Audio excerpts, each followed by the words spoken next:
Hi, this is Dr. Kingston, and in this video, we'll talk about the pharyngeal lymphatic or tonsillar ring. Our objectives here are to describe the major components of the lymphatic ring, talk about where they drain, and talk a little bit extra about the palatine tonsils and where they are located, and some anatomical considerations during tonsillectomy.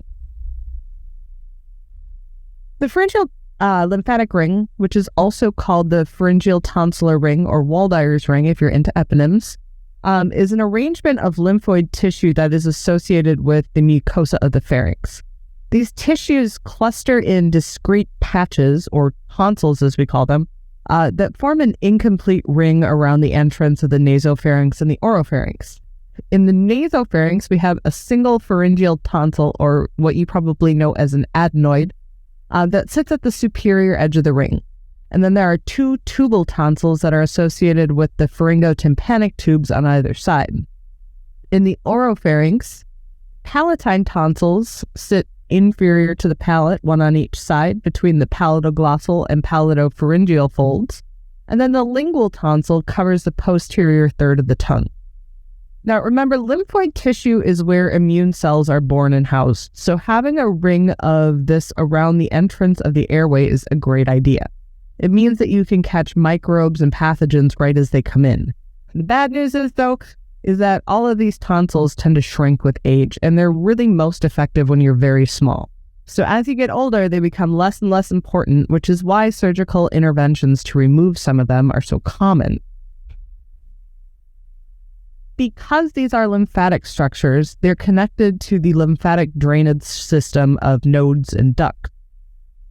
Immune cells in the tonsils will travel to other nodes to alert them of infection and amp up production of antibodies. The tonsillar ring structures will then specifically drain into the jugulodigastric node, which sits here at the edge of the angle of the mandible. So this is one of the first nodes that a physician will palpate in your neck to determine if there's an infection in your pharynx.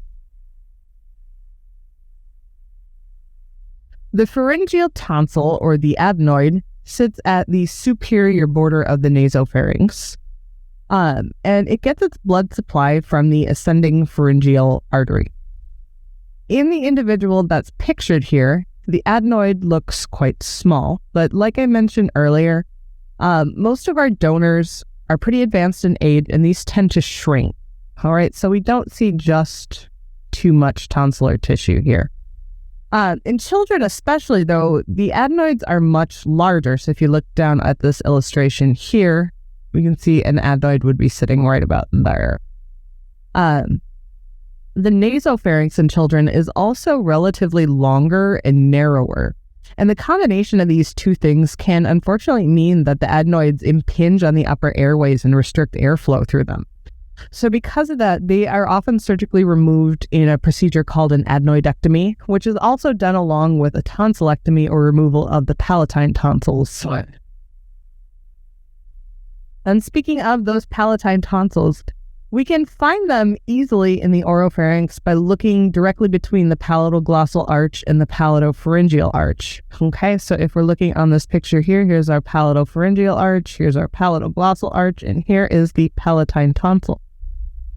They get their primary blood supply from the tonsillar artery, which is a branch of the facial artery, but they also receive some supply from the dorsal lingual branch of the lingual artery, and from the ascending pharyngeal arteries. So being lymphatic structures, these are very richly supplied with blood. The palatine tonsils have a very characteristic cryptic appearance. They have lots of holes and gaps interspersed between columns of tissue. So if you look down here, you can see tissue with gaps in between them, and you've probably seen this on your own tonsils as well if you still have them. Because of this, they are very prone to infection and things like tonsil stones forming from little bits of detritus that get stuck in there. So you probably have experienced this at some point, unless you're very, very lucky. The tonsils will then swell up like you see in this picture down in the right-hand corner, and they usually end up with nasty little white patches that fill up those crypts. The palatine tonsils' propensity for infection and their position near the top of the airway here make them really common candidates for surgical removal or a tonsillectomy. It is a very common procedure in children because their relative size in kids is so much larger. It's not uncommon that they block the airway to some extent, which can cause sleep apnea, which can cause a whole host of other problems.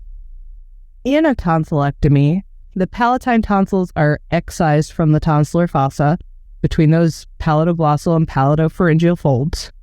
The floor of that fossa is composed of pharyngobasilar fascia, and the superior pharyngeal constrictor sits just deep to that. There are numerous neurovascular structures on top of this and traveling nearby that surgeons need to be mindful of. So we have the tonsillar artery, which is a small branch of the facial artery that has to be ligated during the procedure or tied off. And this has a very close relationship to the palatoglossal arch, which you can see here on the image at the right. The external palatine vein has to be similarly closed off, and then this can be found in the superior tonsillar fossa. Laterally in the fossa, so deep to the tonsil itself, the surgeon has to pay attention to the glossopharyngeal nerve, which supplies the oropharynx mucosa and the posterior third of the tongue. Now, I just mentioned that the tonsillar artery has to be ligated. Well, look at where that's sitting. So these are both very closely related to this palatoglossal fold. So coming in to ligate this artery, you need to be very careful of that glossopharyngeal nerve, or you're losing innervation to a lot of your oropharynx mucosa and especially this posterior third of the tongue.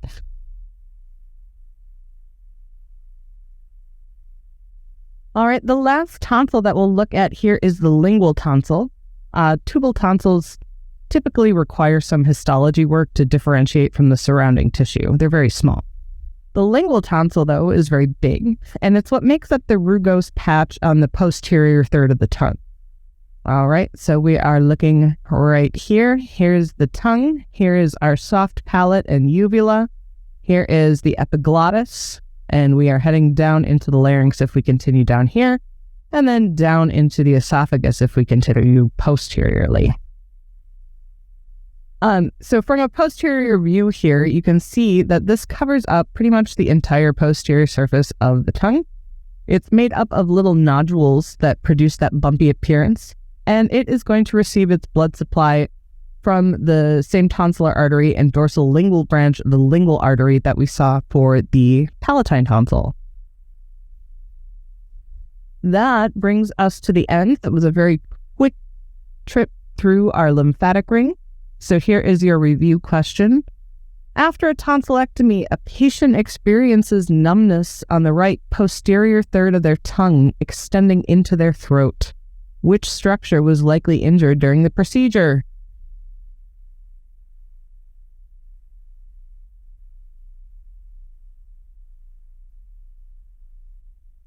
And the correct answer is A, the glossopharyngeal nerve. We saw that that was very closely associated with that tonsillar artery and the palatoglossal fold. Injuring that nerve will cut off most of the sensory supply to the oropharynx and to the posterior tongue. And that brings us to the end. Thank you for joining me.